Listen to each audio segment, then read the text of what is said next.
Now today I'm going to show you how you can make your own artsy designer wall mirror that you can even change the design and shape of while it's on the wall.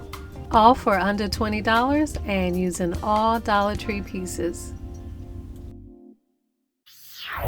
For this project from Dollar Tree, you'll need a 7.5-inch framed round mirror, a 10-inch round floral foam tube, silver metallic spray paint, 12 to 16 silver inspector mirrors extendable to 19 inches, and diamond wrap ribbon. To put it all together, I'm using a hot glue gun with Gorilla hot glue sticks. Now for the base of my mirror, I'm going to be using this small Dollar Tree mirror. Actually, this is the largest one that they have, and it's about 7.5 inches. So I'm going to take the backing off of this first, just to get the mirror out, because I'm going to spray paint the base and I don't want to spray paint the mirror. I'm also using this floral tube as part of my base, and I'm going to attach the frame to the floral tube. And as you can see, it's just the right size. So I'll be using the hot glue gun with Gorilla glue sticks to bind this together. And I put glue around the outside edges, and I'm going to center the tube right on top of that. Now I'm going to also pipe some glue aligned right where the two pieces meet, just to close up any holes and to make sure it stays together well. Now after that glue is completely dry, I'm taking this outside to spray it with silver metallic spray paint. And now that the spray paint is completely dry, as you can see where I piped the hot glue in the center, it's really rough. So I want to cover that up, and I'm going to do that by using some diamond wrap. So also I got this diamond wrap from Dollar Tree, and I think I'm going to use about 3 rows. The 5 rows of diamond looks a little too thick, so I'm going to cut a long piece that's about 3 rows of diamonds. And I'll just put a little hot glue, a line of hot glue along that area where I had the hot glue, and I'm going to use a skewer or a toothpick to press just the center part of the diamond wrap down, so that it'll cover a little bit of the bottom of the frame and the top of the tube. Okay, now that looks much better. Now the last time I was in Dollar Tree in the hardware section, I found these little mirrors, and I had never seen these before, and I thought these are really interesting. They look like little dental mirrors, but they're called inspection mirrors. But they have this extendable arm so that you can look under things, look under a car or under a sofa or whatever.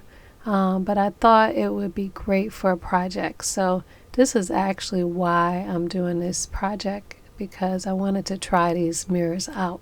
And look, they also have adjustable heads, which is really cool. A great feature for whatever design you want to make. So for this mirror, I think I'm going to use about 16 pieces. I used 4 fully extended, 4 a medium size, and about 8 of the non-extended ones. At the bottom of each inspector rod is a clip, like a little pin clip. I'm going to break each of those off just to make it easier to put into the foam, and they break off pretty easily. And I'm going to start by pushing the longest pieces into the foam, close to the bottom part of the foam, just so that they lay flat on the surface. And I'm putting it in so that the mirror is facing outward, and I'm twisting it gently back and forth as I push it in as far as it can go. Then I'm going to take the rod out again and pipe in some hot glue, about 2 pumps, to fill it up about halfway. And then I'm going to stick the rod back in and sit it flat on the surface. Now I may have put a little too much glue inside the hole. Some of it's coming out and starting to drip. So I'm going to use a skewer, or you could use a toothpick to collect the excess around it. Now I'm just going to let that sit for a minute to dry and solidify before I put the next ones in. Now I'll move the whole thing to the floor so that I have more room, but I'm putting the long ones, 4 of them in, equally spaced apart, so it makes like a cross shape. Next I'll put the medium 4 in between the long ones and the smallest 8 in between the medium ones. And this gives me a nice elegant designer mirror frame that looks like a sunburst.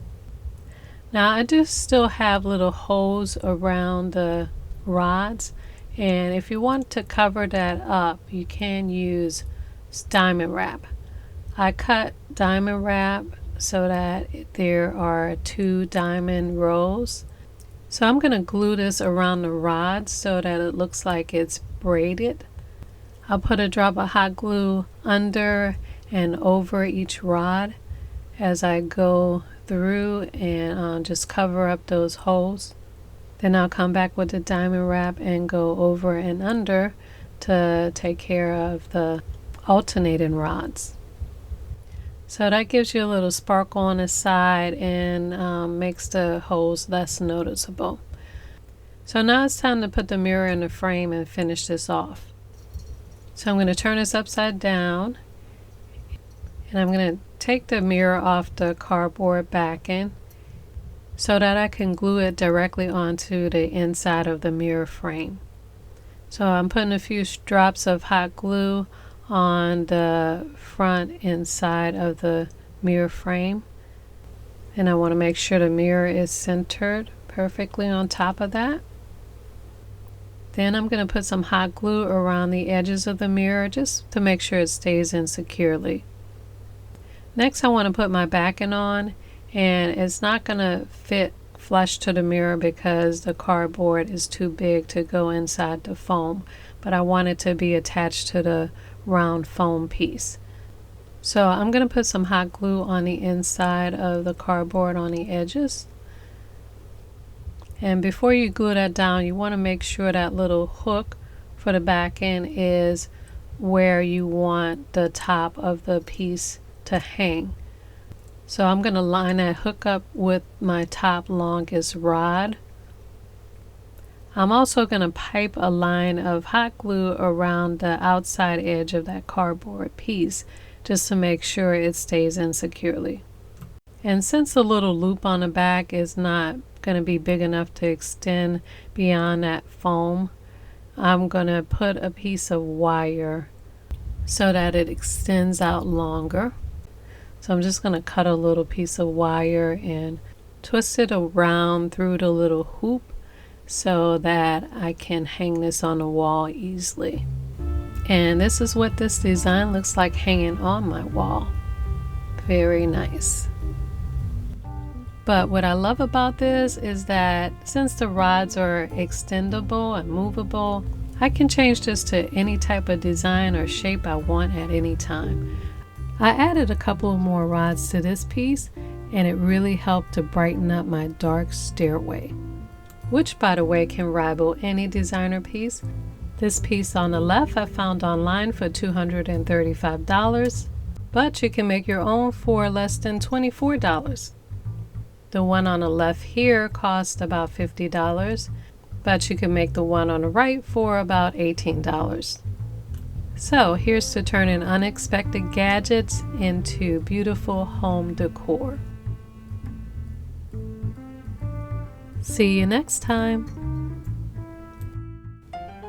Hey guys, check out my Etsy store where you can get some of the very projects made on this show.